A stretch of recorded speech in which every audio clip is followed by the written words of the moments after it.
இது உங்கள் matrix tax.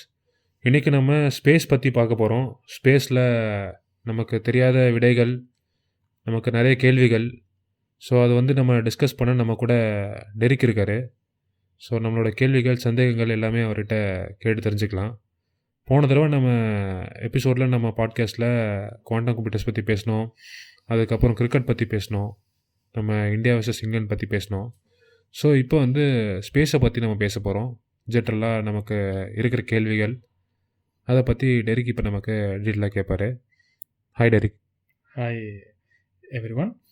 Space பற்றி ஒரு ப்ரீஃபாக நம்ம பேசுகிறதுக்கு நிறைய டாபிக். ஏன்னா நம்ம சின்ன வயசுலேருந்து நீங்கள் பார்த்துருப்பீங்க, நைட்டு தூங்கும்போது பீச்சிலலாம் நீங்கள் படுத்திருந்தீங்கன்னா ஸ்டார்ஸ் எல்லாம் பார்த்து நீங்கள் வாண்டர் பண்ணியிருப்பீங்க அங்கே எங்கே இருக்குன்ட்டு.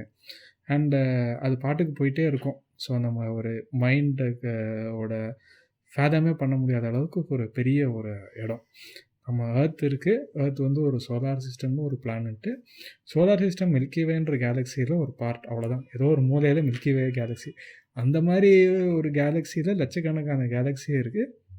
இது வந்து ஒரு யூனிவர்ஸ்குள்ளே இருக்குது. சில பேர் பல யூனிவர்ஸ் இருக்குதுன்னு சொல்கிறாங்க. மல்டிவர்ஸ் தியரியெல்லாம் நிறைய போயிட்டுருக்கு. பட் இன்னும் கன்க்ளூசிவ் எவிடன்ஸ் வச்சு ப்ரூவ் பண்ணல. But regardless space is a very vast ஒரு இன்ஃபேக்ட் லார்ஜ் ஒரு ஆப்ஜெக்ட். நம்ம அதை வச்சு நம்ம டீல் பண்ணிகிட்ருக்கோம். ஓகே, இப்போ நம்ம ஸ்கூல் படிக்கும் போதெல்லாம் நமக்கு வந்து சோலார் சிஸ்டமில் 9 பிளானட்ஸ்னு படித்தோம். இப்போ அந்த 9th பிளானட்டுக்கு என்னாச்சுன்னு தெரில. அந்த 9th பிளானட் பற்றி கொஞ்சம் சொல்லுங்கள். ஏன் அதை வந்து நம்ம சோலார் சிஸ்டமில் கிளாஸிஃபை பண்ண முடியல இப்போ? ஓகே, ஸோ இப்போ நம்ம வந்து ப்ளூட்டோன்ற பிளானட் வந்து முன்னால் நம்ம ஸ்கூல் படிக்கும் போதெல்லாம் நீங்கள் எல்லாருமே படிச்சிருப்பீங்க.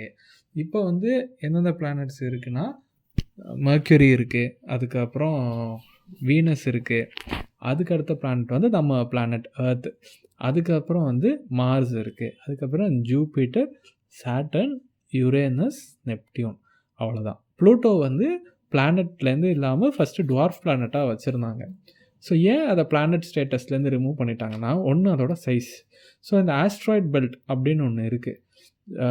அதில் வந்து பார்த்துக்கிட்டிங்கன்னா நிறைய ஆஸ்ட்ராய்ட்ஸ் எல்லாமே இருக்கும். இது வந்து எங்கே இருக்குன்னா மார்ஸ்க்கும் ஜூபிட்டருக்கும் இடையில இருக்குது. ஸோ அதோட அந்த ஆஸ்ட்ராய்ட் சைஸ்க்கு ரெலவெண்ட், அதுக்கு சிமிலராகவே ப்ளூட்டோ இருக்குது.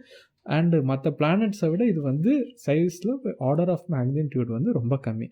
அண்ட் இது வந்து லொக்கேட்டட் அட் கைப்பர் பெல்ட். கைப்பர் பெல்ட் வந்து அவுட் சைட் நெப்டியூனில் வந்து இருக்கக்கூடிய ஒரு ஸ்பேஸ். ஸோ இந்த ரீஜனில் இருக்கிறதுனால இது வந்து டுவார்ஃப் பிளானட் அண்டு வந்து ரெகுலர் பிளானட் ஸ்டேட்டஸ்லேருந்து ரிமூவ் பண்ணிட்டாங்க. தேர்ட் பாயிண்ட் என்ன நீங்கள் நோட் பண்ணணுன்னா, அதோட ஆர்பிட், அதாவது எல்லா பிளானட்ஸு இல்லை எனி ஆப்ஜெக்ட் வந்து சோலார் சிஸ்டமில் இருக்கிறது வந்து சன்னை சுற்றி வந்து ரொட்டேட்டும் பண்ணும், ரெவல்யூஷனும் இருக்கும். ஸோ இப்போ ஏர்த் வந்து நீங்கள் பார்த்துக்கிட்டிங்கன்னா ஒரு நாளைக்கு 24 ஹவர்ஸ்க்கு அது ரொட்டேட் பண்ணிக்குது. சன்னை சுற்றி 365 டேஸில் போகுது.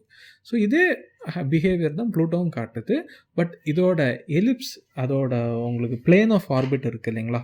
இப்போ ஏர்த் வந்து இந்த பிளேன் இருக்குன்னா இது வந்து ரொம்ப எலிப்டிக்கலாக இருக்கும். அந்த எலிப்டிக்கலாக இருக்கிறது வந்து காமெட்ஸோட பிஹேவியர். இந்த ஒரு டிஸ்கிரிப்பன்சிஸ் இருக்கிறதுனால ப்ளூட்டோவை வந்து நம்ம ரெகுலர் பிளானட்லேருந்து எடுத்து டுவார்ஃப் பிளானட்டாக மாற்றிட்டாங்க. ஸோ சாட்டனுக்கு 3 இருக்குது பார்த்தீங்களா. ஸோ அதோட 3 தான் வந்து கிராவிடேஷ்னல் புல்னால் ரிங்ஸாக மாறி இருக்கு. ஸோ அது எதனால் ஆச்சு? ஸோ அதை கொஞ்சம் டீட்டெயிலாக எக்ஸ்பிளைன் பண்ணுங்கள். ஒருவேளை ஏர்த்தோட 3ம் அந்த மாதிரி மாற சான்ஸ் இருக்கா? ஓகே, 2 கொஸ்டின் நீங்கள் கேட்டிருக்கீங்க. சாட்டன் வந்து நிறைய, அதுவே ஒரு மினி சோலார் சிஸ்டம் மாதிரி. ஜூபிட்டர் ஒரு கேஸ் ஜெயண்ட், அதுக்கப்புறம் சாட்டனும் ஒரு கேஸ் ஜெயண்ட். அதில் வந்து நிறைய மூன்ஸ் இருக்குது. அதில் சின்ன சின்ன மூன்ஸ்லாம் இருக்கும்போது என்ன ஆகும்னா, ஒரு மூன் வந்து ஆர்பிட் பண்ணிக்கிட்டு இருக்கு. அது டியூ டு சம் ஃபோர்ஸ், இப்போ ஏதாவது ஒரு ஆஸ்ட்ராய்டு வந்து அதை ஹிட் பண்ணுது, இல்லை சாட்டனோட கிராவிடேஷனல் புல் வந்து கொஞ்சம் ஸ்ட்ராங் ஆகுது, அந்த டக்குன்னு அதை புல் பண்ணிடுது, இல்லை ஏதாவது ஒரு ஈவெண்ட்டு அந்த மூணை அதோட ஆர்பிட்லேருந்து டிஸ்லான்ச் பண்ணி விட்ருதுன்னு வச்சுக்கோங்களேன். அண்ட் சாட்டன் கிட்ட வந்துச்சுன்னா because of that gravitational force வந்து அந்த மூணு வந்து பிரேக்கப் ஆகுது. அண்ட் அந்த ஃபைன் டஸ்ட் பார்ட்டிகல்ஸாக இருக்குது வந்து, அண்ட் சாட்டனோட அந்த கிராவிட்டி வந்து அதை யூனிஃபார்மாக ஸ்ப்ரெட் பண்ணி விட்ருது. அதனால தான் ஒரு ரிங் வந்து ஜென்ரலாக எந்த பிளானட்டுக்கும் ஃபார்ம் ஆகுது. இன்னொரு கொஸ்டின் நீங்கள் கேட்டிருந்தீங்க, மூன் வந்து அப்படி பாசிபிலிட்டி இருக்கான்ட்டு. கண்டிப்பாக இருக்குது. பட் இப்போது வந்து ஏர்த்தும் மூணு ஒரு சிங்கிள் டைடலி லாக்ட் அப்படின்னு சொல்லுவாங்க. அப்படின்னா என்னென்னா, ஒரு சைட் ஆஃப் த மூன் மட்டும்தான் நீங்கள் பார்க்க முடியும். எர்த் வந்து ரொட்டேட் ஆகிட்டே தான் இருக்கும். பட் மூன் வந்து டார்க் சைடு ஒன்று இருக்குது, லைட் சைடு ஒன்று இருக்குது. லைட் சைடுனா எர்த்துலேருந்து நீங்கள் எந்த சைடை பார்க்குறீங்களோ அது லைட் சைடு, இன்னொரு சைடு வந்து டார்க் சைடு. அண்ட் எப்போ நீங்கள் பார்த்தாலும் இந்த ஒரு சைடு மட்டும் தான் தெரியும். அது பேர் டைடல் லாக்கிங்னு சொல்லுவாங்க. அது வந்து கிராவிட்டினால வருது. இப்போ ப்ளூட்டோ பார்த்துட்டிங்கன்னா ப்ளூட்டோட மூணு வந்து ஷேரன் சொல்லுவாங்க. ஸோ அது வந்து டபுள் டைடல் லாக்ட் சிஸ்டம்னு சொல்லுவாங்க. இது ரொம்ப ஃபேன்சியான டேர்ம், ரொம்ப சிம்பிளான இது தான். அது என்ன ஆகும்னா, ரொம்ப 2 ஆப்ஜெக்ட்டுமே சின்னதாக இருக்குது. பிளானட்டும் மூணும் ஒரே சைஸ் சிமிலராக இருக்கிறதுனால என்ன ஆகும்னா, ப்ளூட்டோலேருந்து ஷேரனை பார்த்தாலும் ஒரே ஃபேஸ் தான் தெரியும், ஷேரன்லேருந்து ப்ளூட்டோவை பார்த்தாலும் ஒரே சைடு தான் தெரியும். இப்போ எர்த் எடுத்துட்டிங்கன்னா எர்த் பாட்டுக்கு சுற்றும், மூன் மட்டும்தான் ஸ்டேஷ்னரியாக இருக்கும். ஸோ அதுதான் அதோட டிஃப்ரென்ஸ். அண்ட் மூன் வந்து ரொம்ப கிட்ட எர்த்துக்கிட்ட வந்துச்சுன்னா ரிங் ஃபார்மேஷனுக்கான சான்சஸ் இருக்குது. பட் இப்போதைக்கு மூனோட ஆர்பிட் ஸ்டேபிளாக தான் இருக்குது. ஸோ அதுக்கான பாசிபிலிட்டிஸ் டைம் பீங் கிடையாது.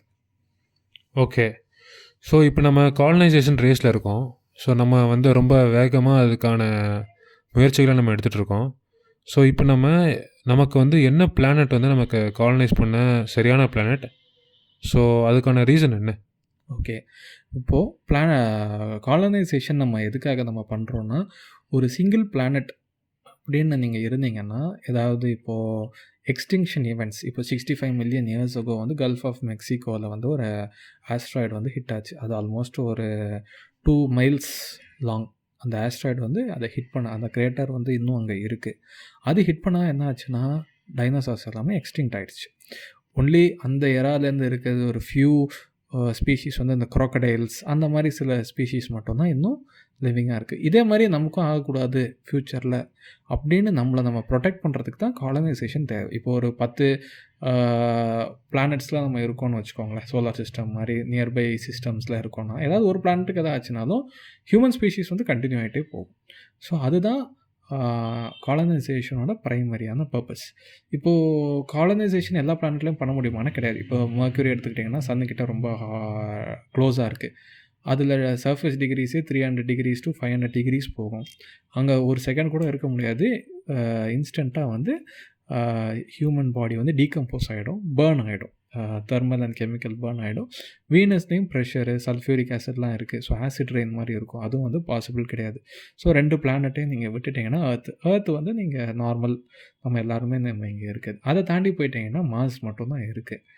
அதுக்கப்புறம் வந்து டைட்டன், யூரோப்பா, இந்த மாதிரி மூன்ஸில் தான் இப்போதைக்கு கரண்ட் ரிசர்ச் படி பொட்டென்ஷியலான பிளேசஸ். அண்ட் இன்னும் அங்கே வந்து யாரும் ஆக்சுவல் ஹியூமன் பீங்ஸ்லாம் போனது கிடையாது. மூனில் மட்டும்தான் நம்ம லேண்ட் பண்ணியிருக்கோம் ஹியூமன்ஸ். மார்ஸில் கூட யாரும் போனதில்லை.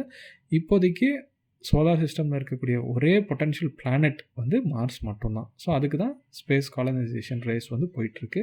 நிறைய கவர்மெண்ட் எஃபர்ட்ஸும் போகுது, ப்ரைவேட்டாகவும் நிறைய பேர் வந்து ரிசர்ச் பண்ணிட்டு, ஜெஃப் பெசோஸ், இலான் மஸ்க், இவங்கெல்லாம் இந்த ரிசர்ச் அண்ட் டெவலப்மெண்ட்டில் தான் ஈடுபட்டு இருக்காங்க. கூடிய சீக்கிரம் ஒரு 20 to 30 இயர்ஸ் டைம் ஃப்ரேமில் ஆகும் அப்படின்ற ஒரு நம்பப்படுது. ஸோ நம்ம ஹியூமன் ஸ்பீசஸ் வந்து எக்ஸ்டெண்ட் ஆகக்கூடாது.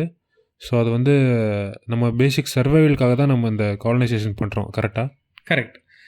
ஏன்னா நீங்கள் ஒரு பிளானட்டாக இருக்குது, டைனோசார்ஸ் இப்போ 65 மில்லியன் இயர்ஸ் முன்னால் இருந்தது, இப்போ இல்லை பார்த்துக்கிட்டிங்களா? ஸோ இதை வந்து நம்ம தடுக்கணும். ஸோ அதனால் நம்ம மல்டி பிளானட்டரி ஸ்பீஷீஸாக நம்ம போகணும்.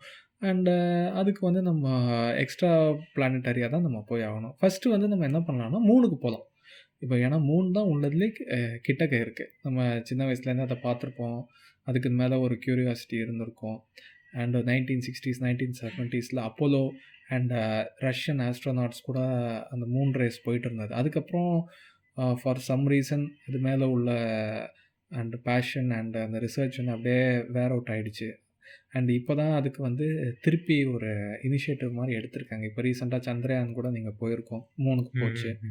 ஈக்குவேட்டரில் நிறைய பேர் லேண்ட் பண்ணியிருக்காங்க, போல்ஸுக்கு இன்னும் போகல. அது ஏன் போல்ஸில் என்ன ஸ்பெஷாலிட்டின்னு நினைக்கிறீங்க? ஸோ அது என்ன ரீசன்றது தெரில. எனக்கு இன்னொரு கொஸ்டின், இப்போ நீங்கள் மூணை பற்றி பேசும்போது ஒரு கொஸ்டின் ஒன்று வந்துச்சு எனக்கு. ஓகே. ஸோ இப்போ வந்து நம்ம எர்த்தை வந்து ப்ரொடெக்ட் பண்ணுறது மூணு தான் நான் நினைக்கிறேன். ஏன்னா பேசிக்காக நிறைய ஆஸ்ட்ராய்டு வந்து ஹிட் ஆகும்போது அதை வந்து தடுத்து மூணு தான் வந்து ஃபஸ்ட்டு ஹிட்டை வாங்குறது. ஸோ அந்த மாதிரி விஷயத்தில் இப்போ நமக்கு நீங்கள் சொல்கிற மாதிரி ஒரு எக்ஸ்டென்ஷன் நடக்க போது, ஒரு பெரிய ஆஸ்ட்ராய்டு நம்மளை ஹிட் பண்ண போது, அப்படின்னு பார்த்தா, எர்த்தோட மூனுக்கு வந்து நிறைய பாசிபிலிட்டிஸ் இருக்குல்ல. ஸோ அந்த மாதிரி டைமில் நம்ம வந்து மூனுக்கு மைக்ரேட் ஆகிறதுன்றது எப்படி நீங்கள் நினைக்கிறீங்க? மூணில் நீங்கள் நல்ல கொஸ்டின் நீங்கள் கேட்டது. ஏர்த்தில் வந்து உங்களுக்கு அட்மாஸ்ஃபியர் கொஞ்சம் திக்கான அட்மாஸ்ஃபியர், அதாவது 71% வந்து நைட்ரஜன், அதுக்கப்புறம் 21% ஆக்சிஜன், மிச்சம் எல்லாமே கொஞ்சம் rare earth gases, carbon monoxide அந்த மாதிரிலாம் இருக்குது. மூணுக்கு அந்த மாதிரிலாம் வெரி வெரி தின் அட்மாஸ்ஃபியர் தான் இருக்குது. ஸோ அதனால் கிரேட்டர் இம்பேக்ட் வந்து சிவியராக இருக்கும். ஸோ நம்ம அது என்ன பண்ணணும்னா, நம்ம டூம் சொசைட்டி அந்த மாதிரி தான் வாங்கணும். ஸோ ஆர்டிஃபிஷியலாக நம்ம டூம்ஸ்லாம் நம்ம க்ரியேட் பண்ணிக்கணும், ஸ்பேஸ் டூம்ஸ். ஸோ தட் நமக்கு ரேடியேஷன் எதுவும் நம்மளை ஹிட்டும் பண்ணக்கூடாது, நமக்கு ரேடியேஷன்லேருந்து ப்ரொடெக்ஷன் இருக்கணும். அதுக்கப்புறம் நம்ம அட்மாஸ்ஃபியரிக் ப்ரெஷர், இப்போ நம்ம பாடி வந்து 1 அட்மாஸ்ஃபியரிக் ப்ரெஷரில் தான் அடாப்ட் ஆகும். ரொம்ப கம்மியாக போயிடுச்சுன்னா போன் டென்சிட்டி, மசில் மாஸ் எல்லாமே போயிடும். அதுக்கு அண்ட் வாட்டர் இருக்கணும், ஃபுட் இருக்கணும், நமக்கு ஐடியல் கண்டிஷன்ஸ் எல்லாமே இருக்கணும். அப்போ தான் நம்ம வந்து வாழ முடியும். இல்லாட்டி ரேடியேஷன் இருந்ததுன்னா கேன்சர் வரும், இல்லை ரொம்ப ரேடியேஷன் எக்ஸ்போஷர் ஆனால் டெத்து கூட ஆகிடலாம். அண்ட் அதெல்லாம் நம்ம ப்ரொடெக்ட் பண்ணுறதுக்கு ஐடியல் பேஸ் செட்டப் இருக்கணும். அண்ட் மூனோட ஈக்குவேட்டரில் அது கிடையாது. ஒரு டீப் அந்த போல்ஸ் ஆஃப் த மூனில் வந்து கிரேட்டர்ஸ் வந்து ரொம்ப பெருசு. நீங்கள் சொன்ன மாதிரி ஆஸ்ட்ராய்ட்ஸ்லாம் நிறைய ஹிட் பண்ணியிருக்கு மூணு. ஸோ அது ரொம்ப டீப்பாக இருக்கிறதுல வந்து வாட்டர் ஐஸ் இருக்கிறதுக்கான பாசிபிலிட்டிஸ் இருக்குது. ஸோ அந்த வாட்டர் ஐஸ் இருந்துச்சுன்னா நமக்கு குடிக்கிறதுக்கு தண்ணி யூஸ் ஆகும். அந்த வாட்டரை பிரேக் பண்ணிங்கன்னா ஆக்சிஜன் அண்ட் ஹைட்ரஜன் கிடைக்கும். கரெக்டுங்களா? ஸோ வாட்டர் மாலிகூல்ஸ் வந்து அது ரெண்டும் இருக்குது. அதெல்லாமே நமக்கு யூஸ்ஃபுல்லாக இருக்கும். ஓகே, இப்போ நீங்கள் நம்ம காலனைசேஷனில் இருக்கோம், நம்ம ட்ரை பண்ணிகிட்ருக்கோம், அதுக்கான முயற்சிகளில் நம்ம பண்ணிகிட்ருக்கோம். ஸோ இந்த முயற்சியில் வந்து நம்ம வந்து நிறைய ரிசர்ச் பண்ணிகிட்ருக்கோம், நிறைய ஃபாரின் பாடிஸை நம்ம இங்கேருந்து வெளியே அனுப்புகிறோம், ஸ்பேஸுக்கு அனுப்புகிறோம். ஸோ இந்த முயற்சியில் வந்து பார்த்திங்கன்னா நிறைய ஸ்பேஸ் ட்ராஷ் வந்து அக்யூமுலேட் ஆகுது. ஸோ இது வந்து நம்ம ஆல்மோஸ்ட் நம்மளோட கண்ட்ரி, நம்மளோட வேர்ல்டில் நம்ம பண்ணுற பொல்யூஷன் வந்து பார்த்திங்கன்னா கேஸ் எஸ்டேட்டில் நம்ம வந்து பொல்யூஷன் பண்ணுறோம். ஸோ இது மாதிரி ஒரு பக்கம் சைலண்ட்டாக வந்து ஸ்பேஸ் ட்ராஷ் ஒரு பக்கம் போயிட்டுருக்கு. ஸோ இதுக்கு வந்து என்ன சொல்யூஷன், எப்படி இதை ப்ரிவெண்ட் பண்ணலாம்? ஓகே, ஸ்பேஸ் ட்ராஷ் வந்து இப்போ நீங்கள் நார்மல் கம்யூனிகேஷன் சேட்டலைட்ஸாக, இப்போ ஜிபிஎஸ்லாம் இருக்காது இல்லைங்களா, அதுக்கு நீங்கள் சேட்டலைட் அனுப்புகிறீங்க. அப்போது வந்து ஒரு சேட்டலைட் அனுப்புகிறீங்க, அதோட ஒர்க்கு முடித்தோடனே சவுத் பெசிஃபிக் அதில் வந்து graveyard of all the satellites and space மெட்டீரியல்ஸ்னு சொல்லுவாங்க, அதுக்கு வந்து இன்டாக்டாக அனுப்பிச்சிடுவாங்க. பட் சில சேட்டலைட்ஸ் அன்ஃபார்ச்சுனேட்டாக என்ன ஆகும்னா டிஸ்இன்டிகிரேட் ஆகி பாதியில் பிரேக் ஆகி அதோட சில நட்ஸு போல்ட்ஸு சில பார்ட்ஸ்லாம் அங்கேயே இருக்குது. அதெல்லாமே ஒரு thousands of kilometres per second வந்து ட்ராவல் பண்ணிகிட்ருக்கு. இப்போ நீங்கள் ஸ்பேஸ் ஷிப் அனுப்புகிறீங்கன்னா அது வந்து ஒரு புல்லட் மாதிரி அந்த ஆப்ஜெக்டில், இப்போ இங்கே சாதாரணமாக இருக்க ஒரு ஆப்ஜெக்ட்டு அங்கே ஒரு புல்லட் மாதிரி அவ்வளோ ஹை ஸ்பீட் வெலாசிட்டியில் போயிட்டுருக்கு. ஸோ ஈஸிலி நம்ம ஸ்பேஸ் கிராஃப்டை நமக்கே ரப்சர் ஆகிடும். அண்டு ஃப்யூச்சரில் நம்ம அனுப்புகிற சேட்டலைட்ஸ்க்கு அது வந்து டெட்ரிமெண்டலாக அமைகிறதுக்கான வாய்ப்பு இருக்குது. ஸோ இருக்கிறத வந்து க்ளீன் பண்ண ஒரு ஸ்பேஸ் ரிசர்ச் ப்ரோக்ராம்ஸ் எல்லாமே அனுப்பலாம். ஒரு ஸ்கேவெஞ்சர் சேட்டலைட்ஸ் அனுப்பிச்சு இருக்கிற ஜங்கெல்லாம் கலெக்ட் பண்ணி ரிட்ரீவ் பண்ணி எர்த்துக்கு கொண்டு வந்து ரீசைக்கிள் பண்ணலாம். செகண்ட் வந்து ஃபர்தர் லான்ச்சஸ் பண்ணும்போது அந்த சேட்டலைட் அதோட லைஃப் சைக்கிளை முடிச்ச உடனே அது வந்து கரெக்டாக ஒன்று திருப்பி எர்த்தோட சர்ஃபேஸ்க்கு வந்துடணும், இல்லை அதை வந்து ப்ராப்பராக வந்து டிஸ்போஸ் பண்ணணும். ஸ்பேஸ் ஜங்காக அது வந்து இருக்கக்கூடாது. இந்த எபிசோடு உங்களுக்கு ரொம்ப இன்ட்ரெஸ்டிங்காக இருந்திருக்குன்னு நினைக்கிறேன். ஸோ மேற்கொண்டு நம்ம வந்து இந்த எபிசோடில் நம்ம எக்ஸ்பேண்ட் பண்ணுற மாதிரி ஒரு பார்ட் 2 ஒன்று பிளான் பண்ணியிருக்கோம். ஸோ அதையும் கூடிய சீக்கிரம் நம்ம லான்ச் பண்ணோம்.